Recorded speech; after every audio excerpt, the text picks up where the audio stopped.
யாராவது இன்றைக்கி யாராவது ரொம்ப சோர்ந்து போய் வந்துட்டீங்களா? பாஸ்டர் இது எல்லாத்தையும் மூட்டை கட்டிட்டு எங்கேயாவது போயிடலான் இருக்கேன்.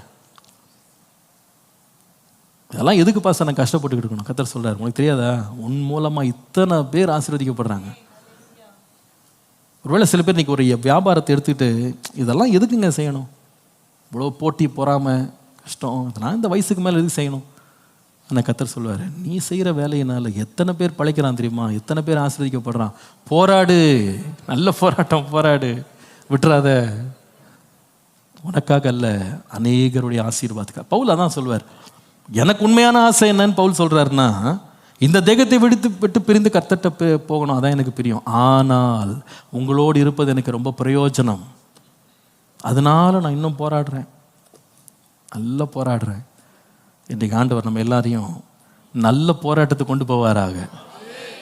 அல்லேலூயா. நல்ல போராட்டம் 3 லெவல். முதல்ல ஓட்டப்பந்தயத்தில் ஓடுற மாதிரி. எதுக்காக? கனம், கிரீடம், மகிமை, அதுக்காக. 2வது ஒரு போராட்டம் இருக்கு. என்னது? துஷ்ட மிருகங்கள். அது எதுக்கு? நம்முடைய தனிப்பட்ட வாழ்க்கை, தனிப்பட்ட ஆத்துமாவை அவன் கெடுத்துறாதபடிக்கு அவனோட அந்தரங்கத்தில் போராடுறது,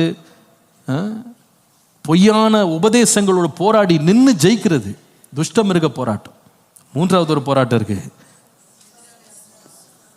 எதிராளியான பிசாசோடு போராட்டம்.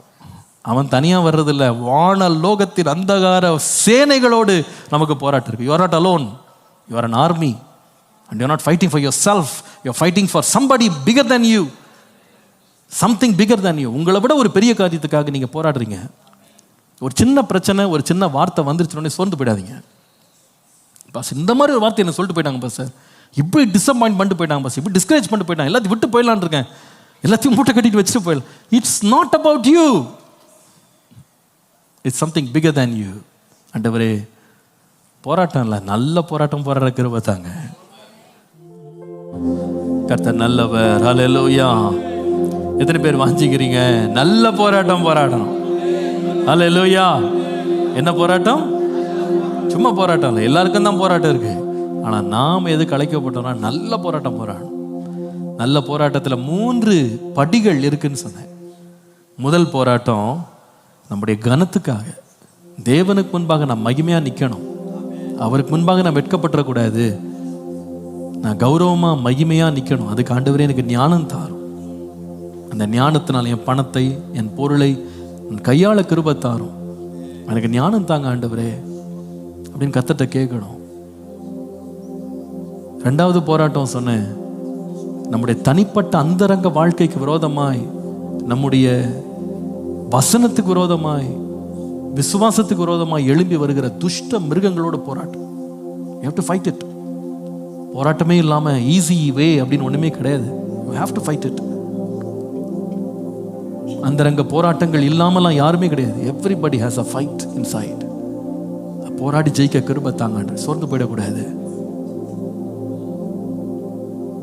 கள்ள உபதேசங்கள் வரும், அதெல்லாம் பார்த்து கலங்கிடக்கூடாது. தொடர்ந்து போராடணும், சிதறி போயிடக்கூடாது, அழிஞ்சு போயிடக்கூடாது. எதிர்த்து நிற்க பலன் தாங்க ஆண்டவரேன்னு கேட்கணும். நல்ல போராட்டம்ன்றது அநேக வேளை ராஜ்யத்துக்காக போராடணும். அநேக வேளை நமக்கு விட்டா போதும்னு இருக்கும், வாழ்ந்தது போதும்னு இருக்கும், எல்லாத்தையும் முடிச்சுட்டு போயிடலாம். எலியா அப்படிதான் கேட்டான், ஆண்டவரே என்னோட பிதாக்களை பார்க்கல நான் நல்லவன் கிடையாது, போதும் கர்த்தாவே என் ஜீவனை எடுத்துக்கொள்ளும். கர்த்தர் சொன்னார், நீ போக வேண்டிய தூரம் வெகு தூரம், நிறைய காரியம் நீ செய்யணும்பா. உன் வாழ்க்கைக்கு நீ போதும்னு சொல்லிட்டானா, உன்னை கொண்டு நான் நிறைய காரியம் செய்யணும். நீ நிறைய பேருக்கு பிரயோஜனமா இருக்கணும், நிறைய பேருக்கு நீ ஆசீர்வாதமா இருக்கணும். அதற்காக தான் உன்னை அழைச்சேன். நீ நல்ல போராட்டம் போராடு, பாதியில விட்டு ஓடிடாத, தைரியமா இரு, விசுவாசமா இரு. There is something bigger than you that you are fighting for. சில பேருக்கு தெரியும், பாஸ்டர் இந்த சோதனையில் என்னால் மேற்கொள்ளவே முடியல, நான் ரொம்ப இழுக்கப்படுறேன் இந்த சோதனையில், எல்லாம் விட்டுட்டு போயிடலான் இருக்கேன், அல்லது இதில் விழுந்துடலான் இருக்க மாதிரி சோதனை வந்துடுது. ஆனால் கர்த்தர் சொல்றாரு, ஃபைட் ஃபார் யுவர் ஃபேமிலி.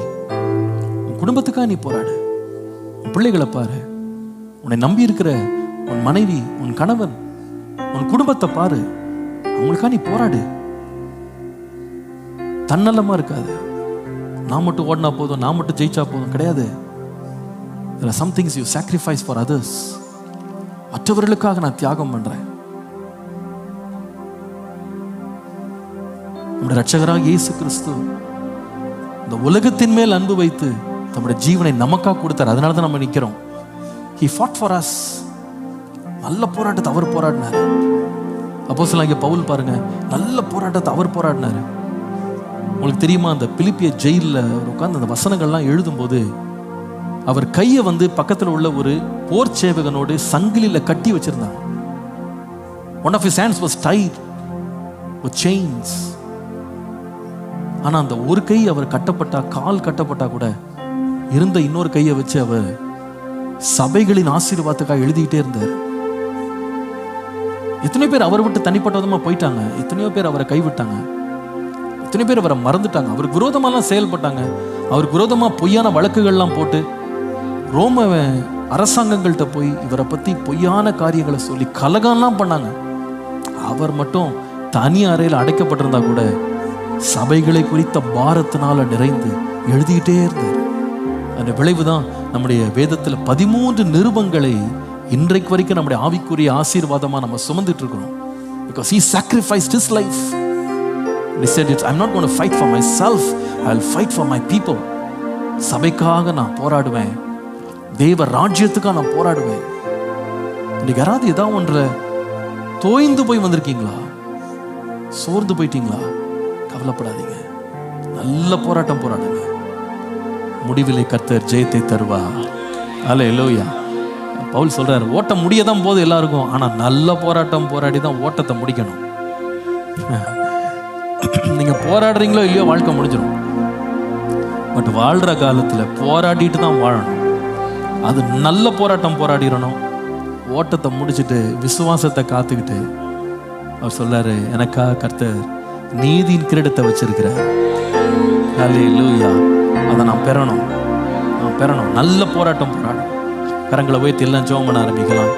எல்லாரும் அந்த வசனத்தை கர்த்தர் உங்களோட இடைப்பட்ட விதத்துல ஜெபம் பண்ணுங்க. ஆண்டவரே, போராடுற ஒரு வாஞ்சை எனக்கு தாங்க. நல்ல போராட்டம் போராட கிருபை தாங்க. எனக்கு தெரியுது, எனக்கு விரோதமாக எவ்வளவோ ஆயுதங்கள் உருவாக்கப்படுது. என்னோட தனிப்பட்ட வாழ்க்கை, அந்தரங்க வாழ்க்கை, என் குடும்பத்துக்கு விரோதமா, என் ஊழியத்துக்கு விரோதமா போராட்டங்கள் இருக்கு. ஆனா அதெல்லாம் தாண்டி நல்ல போராட்டம் போராடுற ஒரு இருதயத்தை எனக்கு தாங்க ஆண்டவரே. ஜெபம் பண்ணுங்க. ஆண்டவர்கிட்ட கேளுங்க. இன்னைக்கு அந்த கிருபை கிருபை கிருபை என் மேல பெருகட்டும் ஐயா. கிருபை என் மேல பெருகட்டும் ஆண்டவரே. ஒரு புதிய ஆவி நம்ம மேல் ஊற்றப்படட்டும். போராடுகிற ஒரு ஆவி ஊற்றப்படட்டும். நல்ல போராட்டத்தை போராடி முடிவில் ஜெயம் எடுக்க கிருபை தாரும்.